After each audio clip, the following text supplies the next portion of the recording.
These are the key levels, and I'm just going to give you key levels to look at. So, hey everybody, hope you had a great trading day. It was a wild one. Stay to the end because we are going to go through the indexes, and there were a couple key things that happened today. The first one that we're going to have is CVNA, and this is a short. I have the pre and post data in, and you can see how we're acting after hours. This was pretty abysmal as far as an earnings report. And the other issue that you really are dealing with here, you see how it's just dangling right here. It's just setting up to go lower. I mean, if you're very aggressive, you can actually even short this after hours. But overall, without getting very specific, I want to stay super technical tonight because there's a lot to get through. They missed on every front. There's no real guidance here. And you have to realize that their inventory, their entire inventory is losing money. So as car loans go higher, and this was something we were talking about in the trading room today, even if your car loans and you're not seeing them go higher, the spreads on personal loans right now is basically at zero.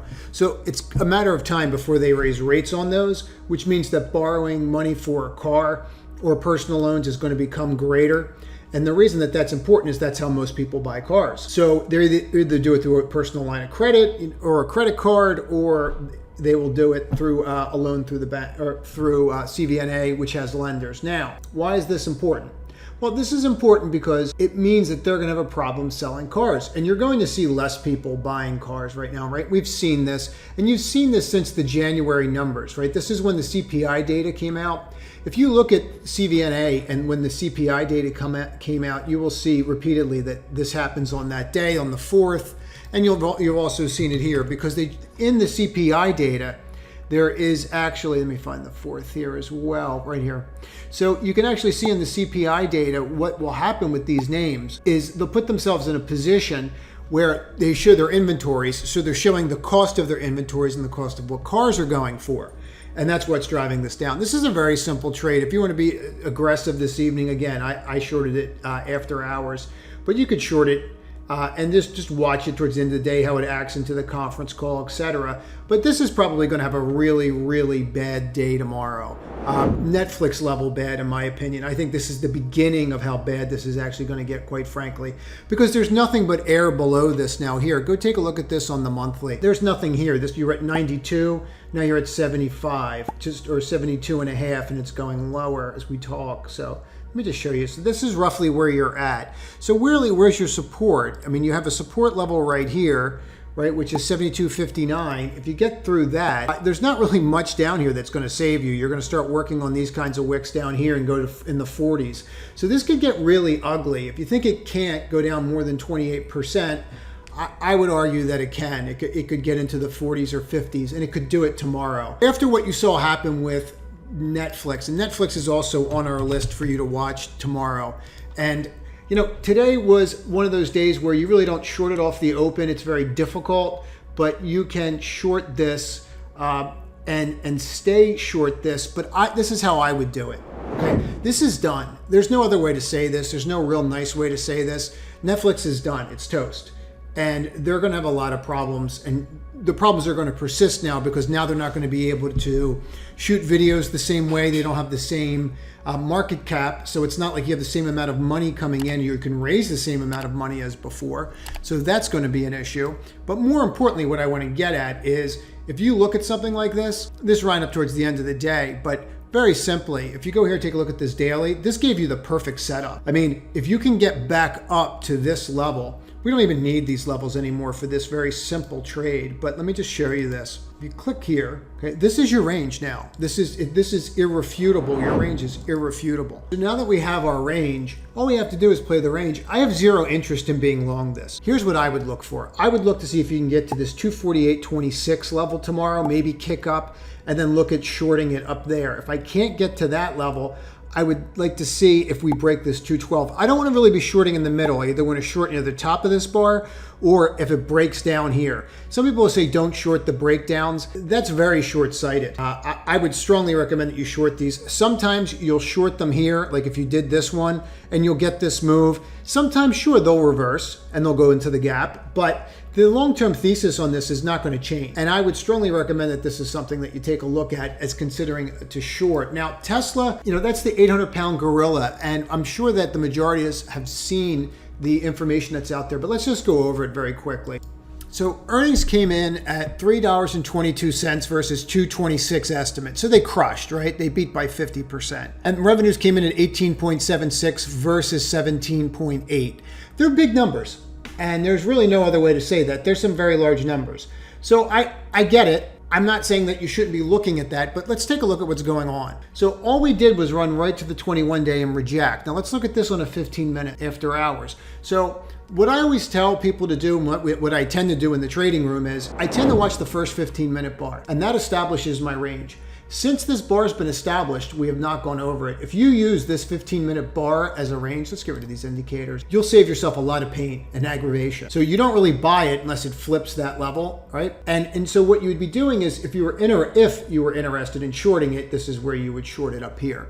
And I'm not suggesting that you short it, I'm just simply saying that that's the level that you should be looking at. Now, in regards to this, I'd be really apprehensive to do anything until after the conference call, but these are the key levels, and I'm just going to give you key levels to look at. So we're going to get rid of this data for a moment, and I just want to point these levels out because these are the levels that you're going to see. So this is the bar that was yesterday, okay? And you can see that 1035 number. You can see how we rejected that this morning, right? So let's just go to that, okay? So you can see that. Look at that classic rejection. Opens up, makes you think they're going to run. Everybody that had puts, we had puts in the trading room, everybody was concerned. They weren't concerned by the end of the day. So, but you can see the issue, right? Now you break down and then you just keep rolling. We went right through this level, this 10-12 level. And let's just kind of take a look at where that is. Okay, so here's 975, here's that level, right? And so where's my next level that was supposed to be some level of support? Well, 1016 didn't do it, right? So none of these Wicks, and why don't we look using Wicks? Because Wicks are price rejection, right? So you can see that 10-12 level right here. Let me pull this down and really blow this up so we can get into it. So you can see that level right here, right? And that's exactly what I'm talking about. That's what you have to focus on. So for me, and looking at something like this, I would use these levels that are all over here to make my decision, whether you want to be long or short. I have a hard time saying that you should be long this at this point, anything more than a day trade or a couple days, just because of this massive downtrend that's been going on in the stock. And I know I'm spending a lot of time on this, but it's important.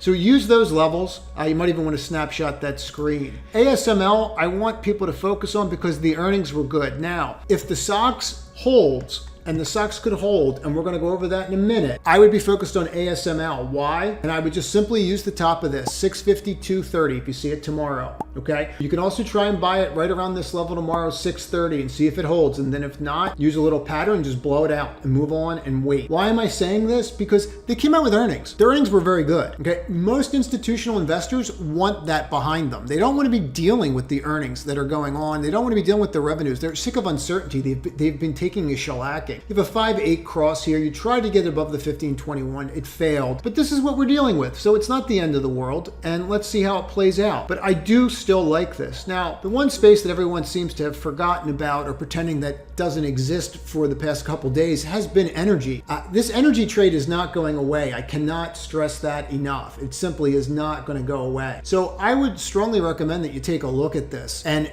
take a look at Arch, how it got over the 5-day. This is the one that really interests me. It made the first one out of the group to make the higher high, which shows relative strength. So that's the one that we should focus on. Just flip that level tomorrow, 170.61, and then you can give it a try. Now, I did say at the end of this video, we'd go through the indexes. So let's do that. So the cues we're going to start with, and we're not going to use pre and post data. This is what you're saying. Okay, you see this level? Look, you got right to that 50-day and you just collapsed. What is that telling you? That's telling you institutions are selling. So in other words, they gap us over again. Once they gap us over, they lure you in with the 5-8 cross, right? We get the higher high, so you think it's going to go, so you participate, and then they pull the flim flam and they bring it right back down. And that's exactly what you're seeing. So this is an issue and it needs to be addressed. Now for me, I don't see any reason to be getting involved in this. The only bright spot I see is the fact that this held this level, this 418.48. So if we can hold here, if the SOX does not take out this low tomorrow, right, which is 430,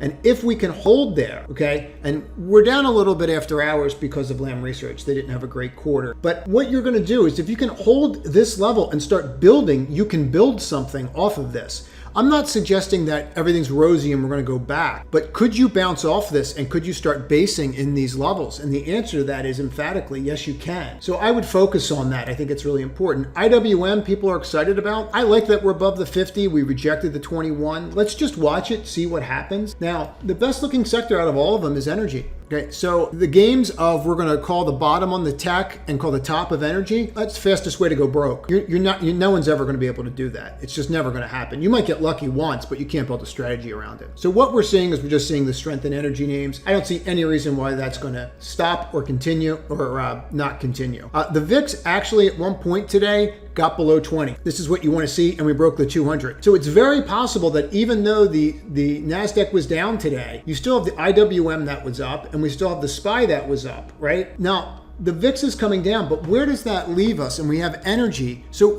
tech does not need to lead. Other sectors can lead the market. In the 80s, we had commodities lead the market for over 2 years. And I know this video is going a little bit long, but let's just focus on this. I see 3% is inevitable, and yet we have a pullback today. So maybe it's not as inevitable as I first thought. Maybe it's going to settle down for a couple days before doing it. That will increase the IWM. That's all I have for this evening. Everyone have a great day and trade to win tomorrow. Time frame. We are going to be using a 2-minute time frame. If you're not familiar with this, every trading platform has a 2-minute time frame. You just have to go in and change your settings. We are going to use a 2-minute time frame because based upon the movement of algorithms and high frequency traders, the 1 minute has entirely too much noise now. As always, we have to adapt to what is going on around us.